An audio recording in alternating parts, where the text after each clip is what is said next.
Welcome to Weekend Learning with Transit. I believe that you are doing great today. So we're going to continue our Team Leader Edge series. We started this series 3 weeks ago. And the first week we looked at the shift from doing to leading. Last week we looked at giving feedback that lands. So if you are joining us for the first time, please, you can watch the 2 other episodes on our channel so you can flow with what we are doing. My name is Bola Mensah. I'm a management trainer and a human resource professional, and I'm your instructor if you are joining us for the first time. Today we'll be looking at one of the tough, in quotes, responsibilities of being a leader: handling underperformance. In the course of your role as a team leader, a manager, a supervisor, whatever is the title, at one point or the other, you need to have underperformance conversation. And most leaders, they know that they need to have it, but sometimes they keep quiet, they avoid it. So that's what we're looking at today. So I want you to meet Joseph. He leads a team of 8 in a financial services firm. One of his team members, Rock, has been consistently missing deadlines for 4 months. His work quality has dropped. 2 client complaints have been traced back to his files.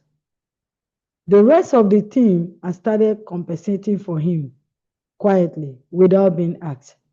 And Joseph, the team leader, has said nothing. Not because he does not care, not because he has not noticed what is going on, but because he does not know how to have the conversation without damaging the relationship, appearing unfair, or making things get worse. Every week, he tells himself he will address it next week. And every week, Rock's performance stays the same. The team's frustration grows, and Joseph's credibility as a leader quietly erodes. This is the cause of avoided conversations. As a team leader, I want you to know that underperformance does not resolve itself. Rather, it compounds. And when a leader consistently fails to address it, they do not just lose the underperformance, they lose the respect of the people who are performing. So if this conversation is critical, why do leaders find it difficult? So we are going to look at why leaders avoid the conversation. And we're going to look at 4 reasons. Number 1, they fear conflict. They worry that raising the issue will create anger, tears, or an irreparable breakdown in the relationship. Reason number 2, they feel responsible, especially if they train the person, hire them, or promoted them. There is a guilt tied up in naming a problem. They feel partially accounted for. Reason number 3, they lack a process. Nobody taught them how. They know the conversation needs to happen, but they have no structure for how to have it productively. Reason number 4, they hope it will resolve itself. They are optimistic that tomorrow or next month, the person will find their footing and the problem will disappear without direct intervention. Now, I want you to know that none of these 4 reasons are unreasonable, but none of them justify the alternative, which is allowing underperformance to continue unchallenged while the team and the organization pay the price. I want us to reflect now. Reflect. on this: the compounding cause of silence.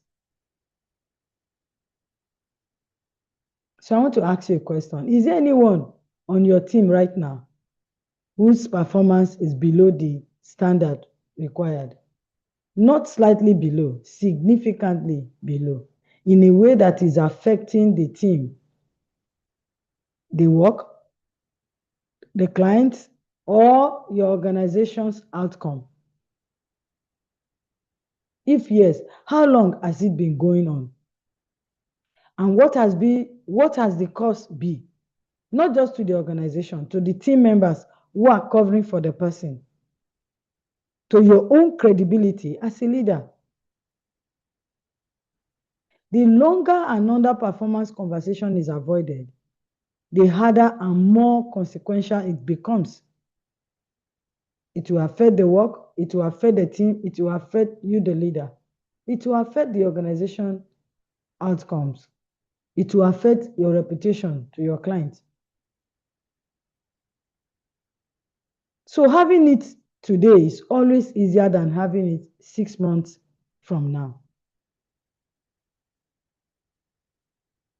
Now, I want us to look at the performer conversation framework.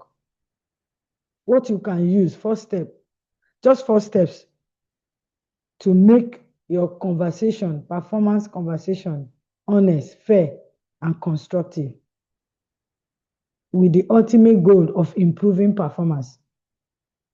Step number 1, prepare with evidence, not emotion.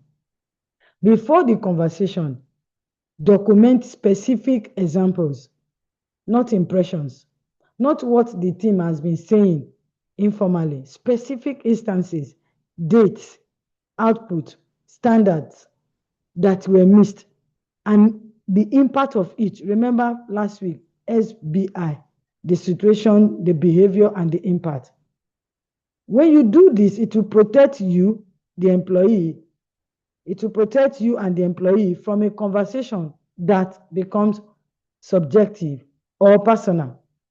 Step number 2, name the gap clearly. The conversation should begin with a clear statement of what the required standard is and what has been observed. For example, the expected turnaround on client reports is 5 working days. Across the last 6 weeks, your average turnaround has been 11 days. I want to understand what is happening and work with you on addressing it. Step number 3, listen. Just listen before prescribing. Be like a doctor. After naming the gap, stop talking. Ask what is going on. Then listen fully. Because sometimes underperformance has a root cause that is genuinely addressable. For example, a personal situation, a skill gap nobody identify, unclear expectation when your expectations are not clear, a process that is not working. So you cannot address the real problem until you understand what is going on. Step number 4, agree on specific measurable commitments. The conversation must end with a clear picture of what improvement looks like, by when, and what support will be provided. Don't say something like, I expect better. No, say by the end of next month. Report turnaround should be consistently within 5 working days. I will check in with you every Friday. And here is what I can support you with. That's specific and is measurable. If you take these 4 steps, your performance conversations will be easier, it will be honest, it will be fair to the receiver, and it will improve performance. Now, I want you to know that every time you are having performance conversation, you are having 3 conversations simultaneously. 3 conversations are going on. The number 1 is the performance conversation. The facts, the gap, the required standard. This is the easiest part, and this is the one most leaders they over prepare for. There's a second conversation. It's called relationship conversation. This is what will keep the trust between you and the receiver. Whether they feel supported or targeted, whether they believe the process is fair, this is where the conversation either becomes productive or breakdown. So, for example, if you say, the director was very angry with her team last week because of the quality of your work. That's not the right way to address underperformance conversation from the relationship angle. But you can say, oh, the director was not happy last week because of the quality of our teamwork. The person feel connected. They trust you that you are looking out for everybody, not that you are just targeting them. Even though they made the error, you have made it now to look like a team issue. The third conversation is identity conversation. How this person sees themselves and how they feel about being seen by you, their manager. For many professionals, for example, in Nigeria, their work is deeply tied to their sense of worth or sense of self. So a performance conversation can feel like a personal attack, even when it is not intended as one. So when you say, your work is always bad, your work is always below the standard,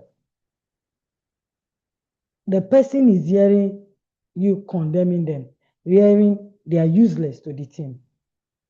So every time you are holding performance conversation, be mindful of these three: the performance, the relationship between you and the receiver, and their self-worth.